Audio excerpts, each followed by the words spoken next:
चिपळूणजवळील Lotay MIDC परिसरात Lakshmi organic कंपनीमुळे होणाऱ्या प्रदूषणाने स्थानिक नागरिक त्रस्त आहेत। या कंपनीच्या मनमानी कारभाराविरोधात कोकण संघर्ष समितीने बेमुदत उपोषण छेडले आहे। आता या आंदोलनाला मोठं बळ मिळालं असून अखिल दाभोळखाडी भोई समाज संघर्ष समितीने या उपोषणाला आपला जाहीर पाठिंबा दिलाय। खाडीतील मासेमारीवर अवलंबून असलेल्या या समाजाने प्रदूषणाबद्दल तीव्र संताप व्यक्त केला आहे।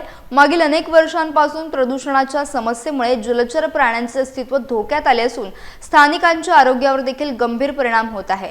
ही लढाई आता केवळ एका समितीची नसून ती संपूर्ण कोकणवासियांची झाली आहे।